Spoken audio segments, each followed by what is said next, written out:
Have you ever wondered why some people swear by running while others get amazing results from cycling?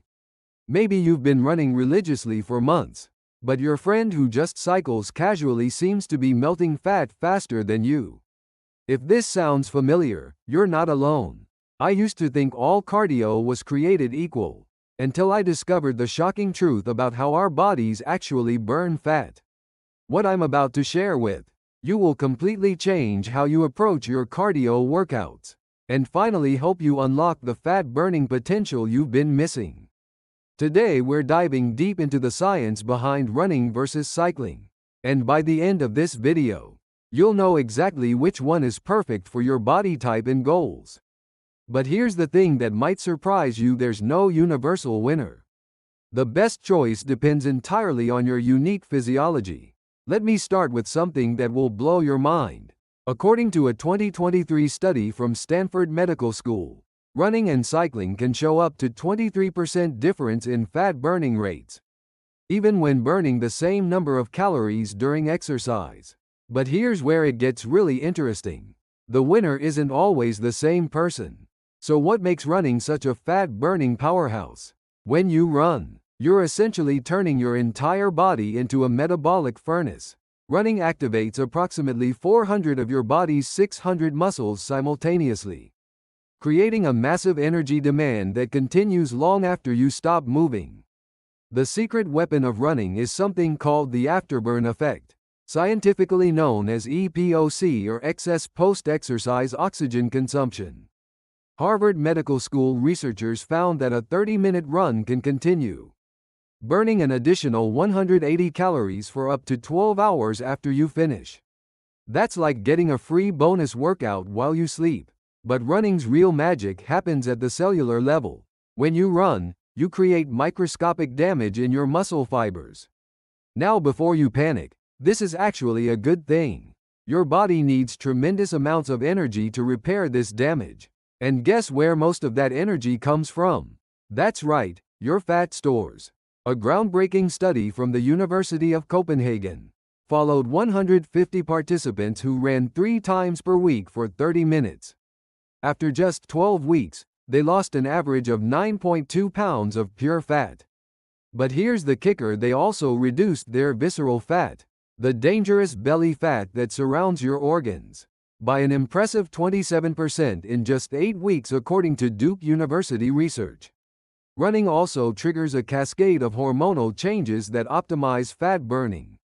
Your body increases production of growth hormone and adrenaline while improving insulin sensitivity. This creates the perfect metabolic environment for accessing and burning stored fat. Now let's talk about cycling and why it might actually be superior for certain people. The biggest advantage of cycling is sustainability. Because cycling is easier on your joints, you can maintain it for much longer periods, and duration is crucial for fat burning. Here's a key fact that changes everything: fat burning doesn't really kick into high gear until about 20 minutes into your workout. Cycling allows you to easily push past this point and maintain steady fat burning for 45 minutes, an hour, or even longer, without the joint stress that running creates.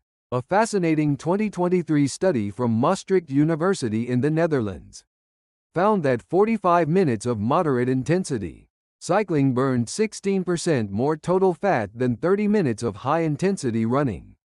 The reason is simple: cycling keeps you in the optimal fat burning heart rate zone of 60 to 70% of your maximum heart rate for extended periods. Cycling also builds significant muscle mass in your lower body, particularly your quadriceps, glutes, and calves. This is huge for fat loss because muscle tissue burns calories 24 hours a day.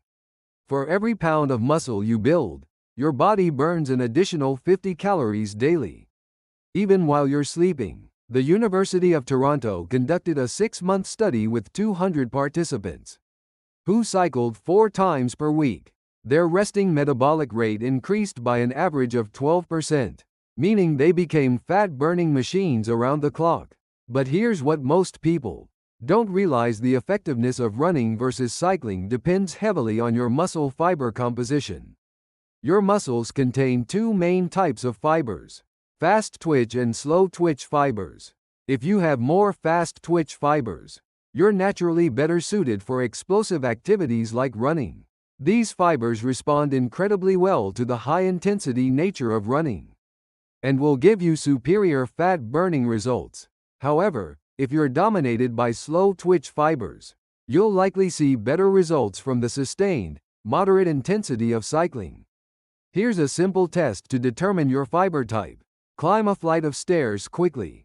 If you get winded fast but recover quickly, you're likely fast twitch dominant and would benefit more from running.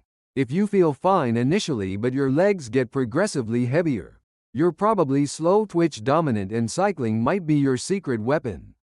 Now let me share the ultimate strategy that combines the best of both worlds. Research from UCLA's Sports Medicine Department found that doing running, followed by cycling in the same workout increased fat burning by 32% compared to doing either exercise alone. Here's why this works so well. Running elevates your heart rate and primes your fat-burning systems. When you transition to cycling, you maintain that elevated fat-burning state while giving your joints a break, allowing you to extend your workout duration significantly.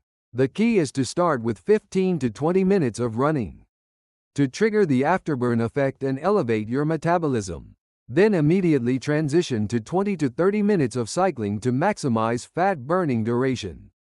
This combination gives you the metabolic boost of running with the sustainability of cycling. For even better results, incorporate interval training into whichever exercise you choose. Instead of steady-state cardio, alternate between high and moderate intensities. For running, try 1 minute of sprinting followed by 2 minutes of jogging. For cycling, pedal hard for 2 minutes, then recover for 1 minute. A study from the University of Sydney found that interval training participants burned 45% more calories for 18 hours after exercise compared to steady-state cardio. The intervals create a massive metabolic disturbance that keeps your body burning fat long after you finish. But here's what's really important. Regardless of which exercise you choose, consistency trumps everything. It's better to do 30 minutes of moderate exercise every day than 2 hours of intense exercise once a week. Your body adapts to regular stimulus, and that's when the real transformation happens. Let me give you a practical 7-day plan to find your optimal approach. Start with day 1 doing a comfortable 20-minute run. Pay attention to how you feel during and after the workout. Day 2, try 30 minutes of cycling at moderate intensity. Compare your energy levels and recovery. Day 3 should be active recovery with light walking or stretching. Days 4 and 5, experiment with intervals for both running and cycling respectively. Day 6, try the combination approach with running followed by cycling. Day 7, do light recovery exercise. After this week, you'll have a clear picture of which approach works best for your body. Then focus 70% of your training on your preferred method, while using the other 30% for variety and to prevent adaptation. Remember, the most important factor is finding something you can stick with long term, whether you choose running, cycling, or a combination of both. The key is consistency. Your body will adapt and improve, but only if you give it regular, progressive stimulus.